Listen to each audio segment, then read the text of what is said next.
Good morning, YouTube.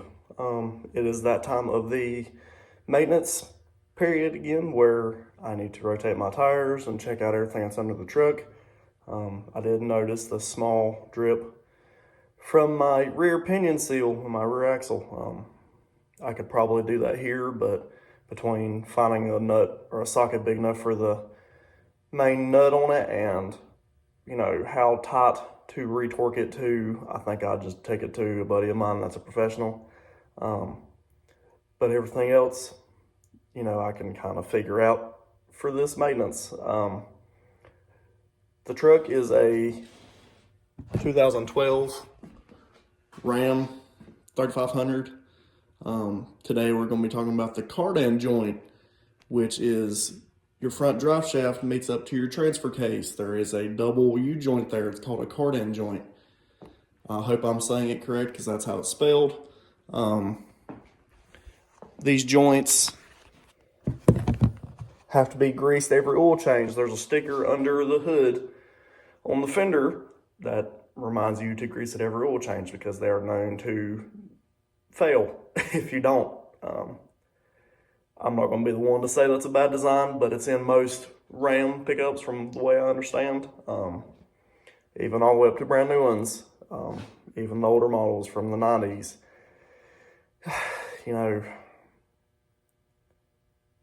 It's aggravating to try to find the grease fitting on it. It takes a needle fitting and a grease gun.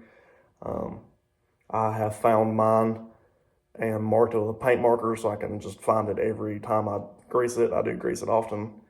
But when they fail, if you don't take care of them, they will break and your front drive shaft will sling around and bang all of the truck, rip out electrical harnesses right next to it, brake lines, fuel lines right next to it. It's just a bad time. So to prevent that, people have made a drive shaft safety loop kit. There's cheaper ones on Amazon, but I prefer made in America, and I feel like Amazon probably ripped off this dude anyway. So I'll show you the kit now. Ignore my bucket of potatoes. This kit is from 59 Fabrication. There's his information there. He's got the instructions. They're very simple to read and install. Tells you what you need and how to torque it and everything. You have your main loop here that will bolt to your cross member of your transmission. Then using these bolts right here, you'll have to reuse your factory nuts. You don't need your factory bolts because these are longer. Once you get this installed, then you have your top half of the loop with those bolts there. These trucks also have a Torx bit or a star bit bolts holding the front drive shaft to the front axle. I don't think it's great. So he also sells a standard hex head conversion. So I'm gonna put that into. I'll get under the truck and show you what this joint looks like and how to grease it and how these can help save some stuff. Also, I forgot that my needle fitting for my grease gun broke the last time I used it, so I'll have to get another one. But I can show you the needle in the joint just for demonstration purposes. So, your needle is like a regular grease zerk that goes into your end of your grease gun. Has just a needle end on it that pumps grease out the tip of it. So, I'll show you. As for your front drive shaft, you can see your little Torx bit right there, which I do not like. I feel like it'd be a pain to get out. I've never had to get it out. I don't want to, but that's why I'm going to convert it to a regular hex head.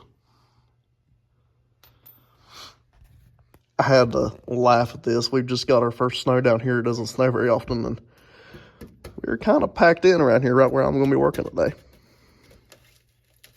Oh, it's broke free. That's about Brody. We'll just leave that be for a little bit. All right, so on your front drive shaft, I'm sorry I'm so close, and your transfer case, your drive shaft comes out right there. There is a double U-joint. You can see your second U-joint cap back there. ties into your first one. And like I said, I took a paint marker to mark the joint where you have to grease them at. Let's see if I can get it on camera here.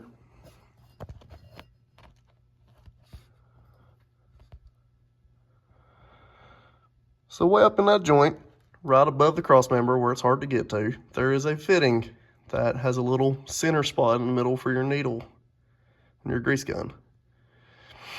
And I just pump it till, you know, I hear it or see it come out on the other side or somewhere. And then usually it just slings around and makes a big mess. And on your cross member again, this is where your safety loop's gonna bolt into, these factory bolts. And it's gonna go around your drive shaft and come back. And like I said, right above your drive or your cross member is where this joint is. And you take your needle fitting and you just snake her up in there right into the center of that hole. You can kind of see it up in there. Not good, I don't think, but I don't get paid enough to make decisions. So I did just grease this one, as you can see from the grease that's slung around.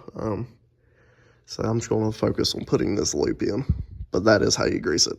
So hope that helps. All right, so we're going to start with taking these two factory bolts out. The nuts are on the back side right here, 18 millimeter and 21 millimeter. The dude that made this kit, in instructions, he says take out one at a time, and I agree because, you know, you don't want this dropping down from the weight of the transmission and causing problems. So I'm going to take one out, then I'll show you. All right, so again, while I'm thinking about it, if this joint went out, this drive shaft will just flop around. And there's a harness up here, like a main body harness, and then you have brake lines and fuel lines. So that wouldn't be good. But got the nut off the back of the first one I'm starting with. I'm gonna do one at a time. So we'll pull the first one out. And then, as the kit says, so I can find that. It says put in the new bolt from the back.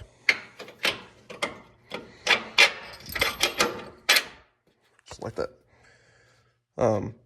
If you took out both, you know, then this would not line up and you'd have to fight with the jack to get this back up straight. So works out pretty good. But now that that one's in, this will hold the weight of this. So we can go ahead and pull the second one out now. So getting the second one in wasn't as easy because it had the weight of bearing this cross member. So I took a little pry bar, stuck it down this gap right here, pushed up on the cross member enough to get it slid through. It took two hands, so I couldn't show it, but it was simple. It wasn't hard or anything. So now we will put our loop on. Actually, I better check the instructions. Hold on. So I was wrong. That's why you got to check your instructions. But since there's a weld here with this top bracket, he has a spacer. So you put your spacer on first. That way it covers up or takes up for this gap right here. And then you put your loop on. I'll have to find out what I did with it. So your loop goes on just like that. So then we'll throw our nuts on here, and then we'll put our little top half on. All right, I got these in, got them torqued down to 85, which is what the specs of the instructions say. Kind of got that just slid in there right now. And then this one also. And there you have it, folks. Drive shaft safety loop. I feel like there's still plenty of room to get up through here to grease this joint. Remember to constantly grease that thing, because this loop won't prevent this from exploding. It'll just kind of contain it if it does, so it doesn't damage everything. So I'll torque these down, tighten these up, torque these down. He has the specs on the paper, and we'll move to the next thing. All right, so all buttoned up now. These top bolts were 53 foot-pounds, and it says to recheck your torque after 100 miles, so we'll be sure to do that. But I like it. I think it'd help if in the, you know, rare occurrence that it did break. So as for these,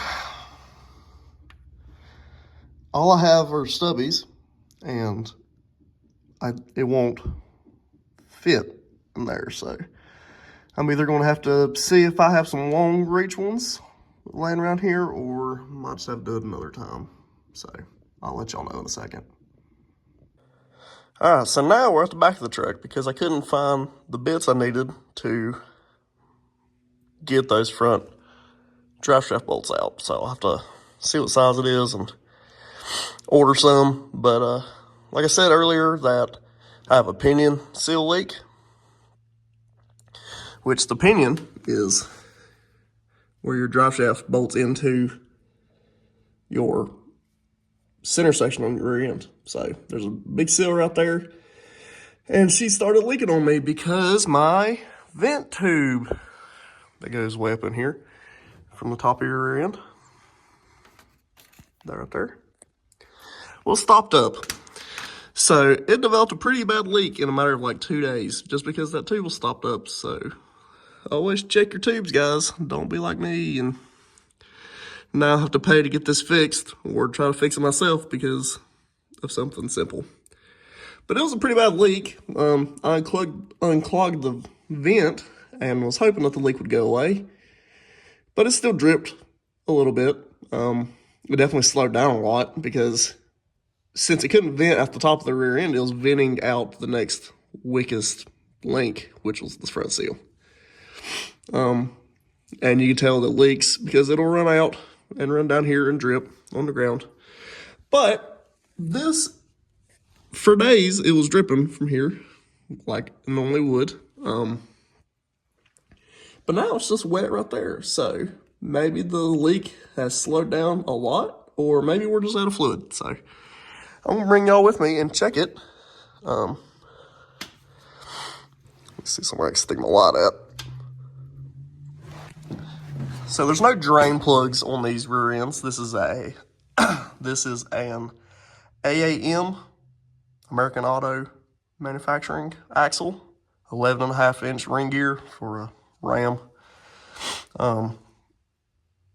If you wanted to drain the rear end, you'd have to take this whole cover off and just let it drain at the bottom. But it does have a fill plug, and that's also your check plug. You fill up gear oil until it like trickles out of there. So I'm gonna crack this open and we'll see if there's any in it. Little 3/8 drive ratchets, what fits in it sometimes.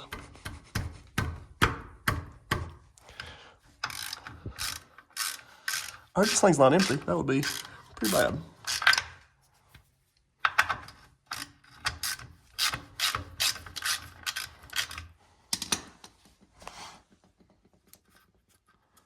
Get a rag under it just in case. Because I hate gear oil. Gear oil smells awful.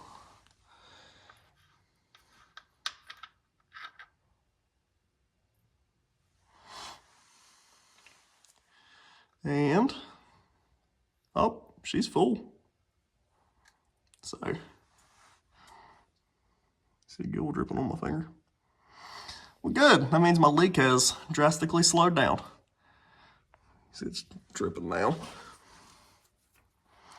So that doesn't mean that you should, you know, just ignore this. I mean, this is clearly going to slowly drip until, you know, your rear end goes out.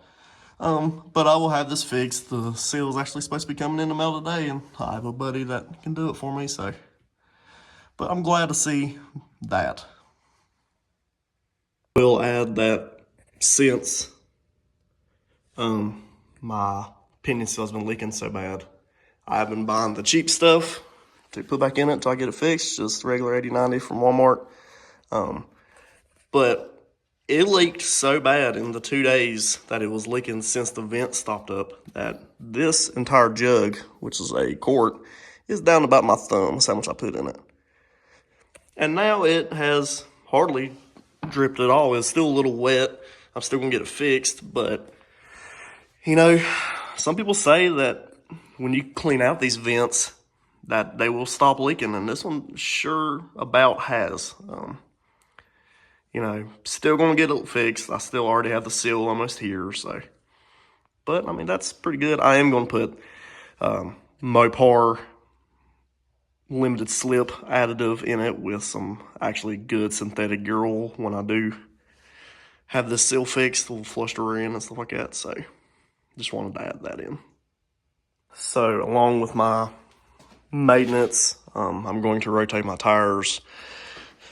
I don't know what it is about Dodge trucks. They always get choppy on the insides of the fronts. People say it's just a Dodge thing, so I keep them rotated often, probably more often than I should. I'm going to go through and check all my fluids, maybe clean out my air filter a little bit, check my coolant back here. I guess I could go over it if people don't know where stuff is on these trucks. You know, you got your coolant reservoir, transmission fluid, you know, your engine oil, dipstick, brake fluid, and then often forgotten way down there covered in mud is your power steering fluid.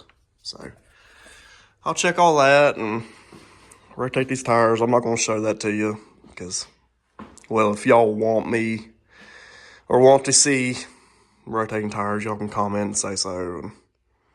Or if you have any questions, feel free to comment it. I appreciate y'all watching, and we'll see you next time.